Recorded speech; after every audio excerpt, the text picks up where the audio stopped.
Hello, everybody. So I am covering chapter 6 of Jane Harmon's book, Confronting the Thief.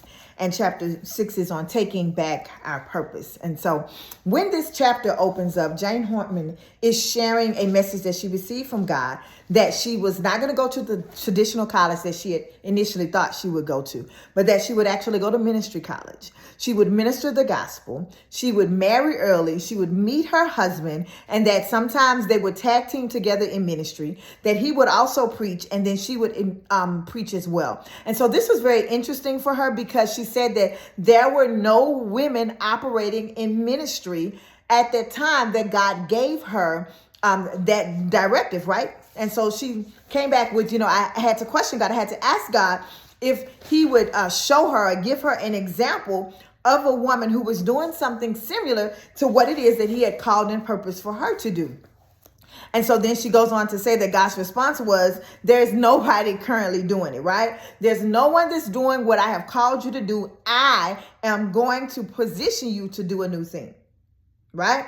I will be doing a new thing. And so new thing is not unfamiliar to those of you who have been in church for any period of time, right? Because we love those church jargons about the new thing, okay? But thinking about that new thing, sometimes we can get really excited about that new thing, but we also have to think about the fact that there is an enemy, right, that's there to try and hinder you from fulfilling the purposes of God, which brings me to my first point, right? That when God places a call on your life, you're going to have to contend for that call. That means you're going to have to fight. You're going to have to war for it. You're going to have to rest in peace, right? Because he is going to do anything that he can do to stop you from fulfilling that call, to take you out of position, and to make you walk in disobedience.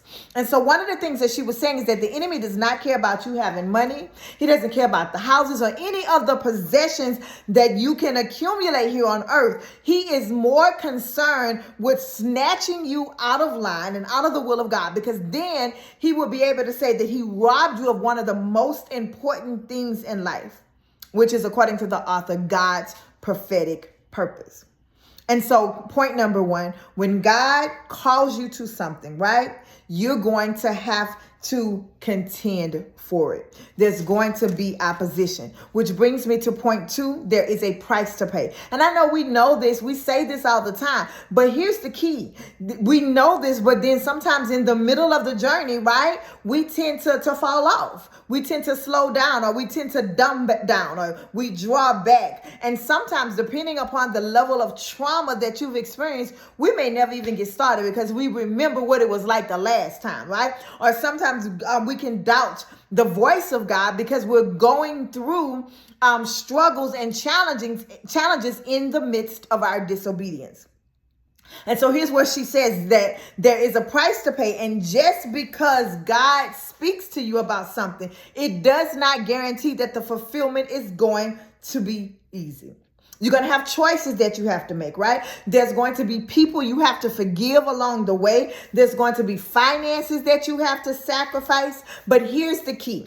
She was talking about how we need to keep our heart fixed on what God prophesied, right? We need to keep our heart fixed on what we heard him say, the purpose and the calling that he's placed in us in order to remain steady through the challenging times. And this was one of my favorite sections because she gave the example of Jesus Christ, right?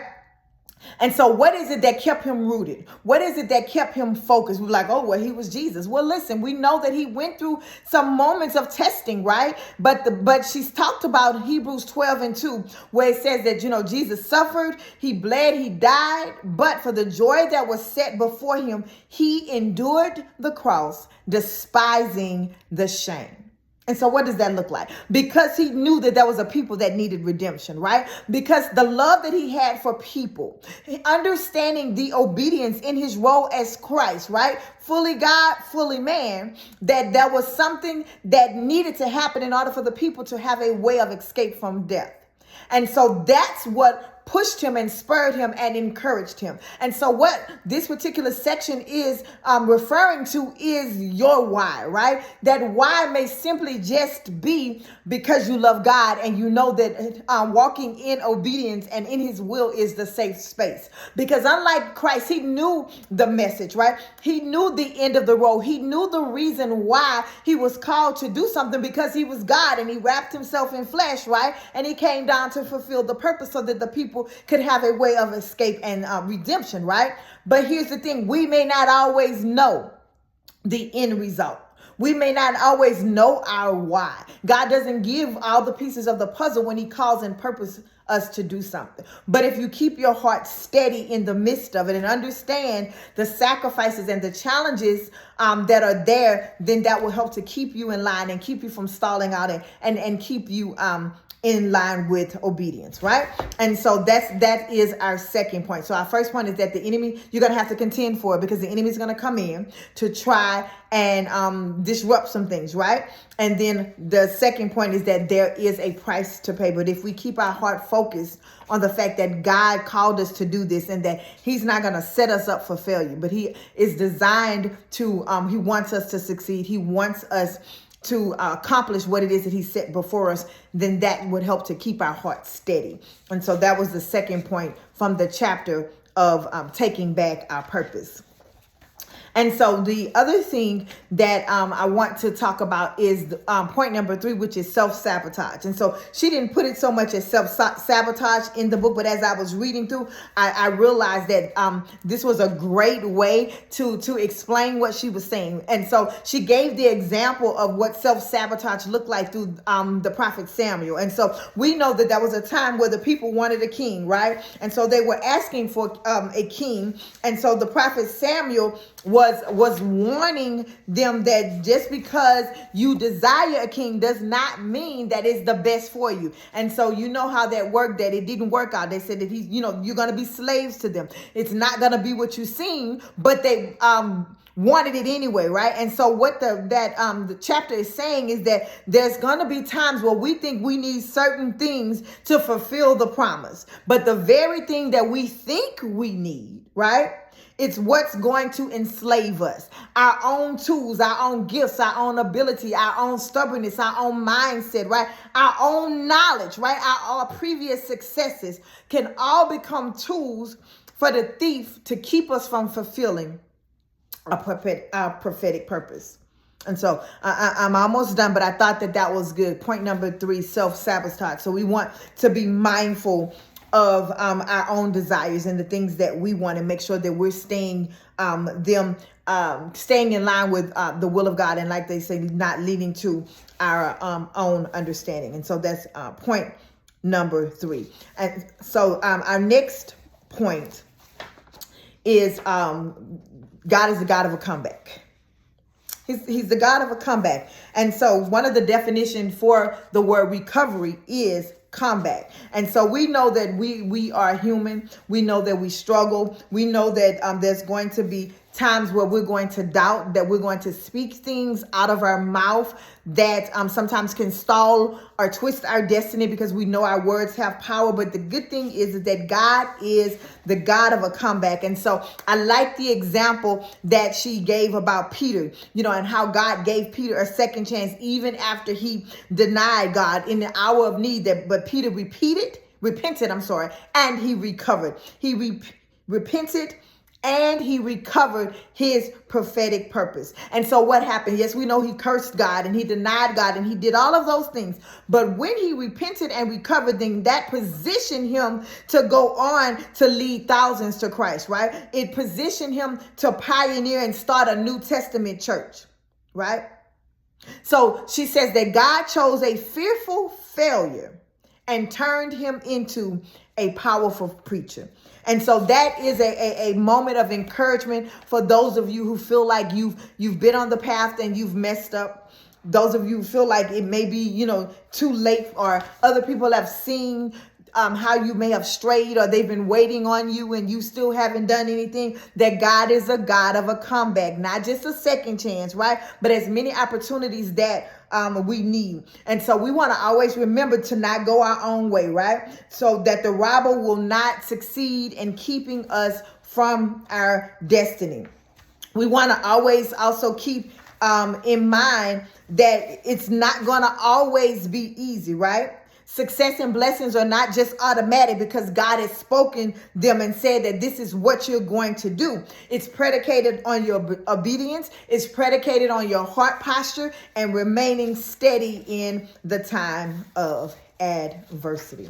And so that is how you're able to maintain and to take back your purpose. And so I want to direct you to page 134 as a part of encouragement. She lists some comeback stories. And so I'm not going to go into those, right?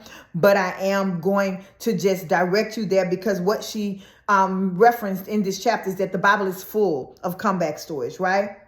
Where it seems like all was lost, but God staged a mighty comeback. And so she gave like examples like Moses and Joseph and David. And we already know about Job and the temple, right? It was destroyed and then rebuilt with somebody else's money, right? The enemy's money. So the non-believer. And so I wanted to just encourage you to go in and read that section on page 134, just these comeback stories, and use that as you begin to move forward. And I want to end with a few decrees. So on 137, I encourage you to go in at your leisure and, say these decrees. Put this in mind if you are wavering or struggling or questioning God about your purpose, or things seem to be out of line, right? Things don't seem to be going the way that you know it should, and you feel like you're in obedience.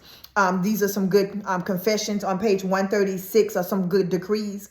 On page 136, there's also a prophetic word that I won't read it, but there were a couple of things that I just wanted to highlight from the decrees that she has mentioned in the book on page 137. And so basically what she wants this to do is to speak it aloud in faith. And so as you read through any of these, I encourage you to speak aloud in faith, that you will arise and fulfill your prophetic purpose, that you will obey the voice of the Lord and you will answer your call.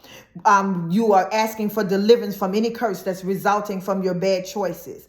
You're asking God to be the God of your comeback. God, be the God of my comeback. I decree that the thief will not succeed in keeping me from fulfilling the call of God on my life. I submit myself totally to you and ask you to breathe your Ruach breath inside of me, fulfilling me with power and manifesting the Shekinah glory of God in and through my life. So God is the God of a comeback. Yes, we have to contend for our purpose, right? Yes, it's not guaranteed that there will not be struggle, but what is guaranteed that God is still God. And when we remain steady, when we remain faithful, when we repent and reposition ourselves, then God will set us up for failure and he will meet us right where we need to be.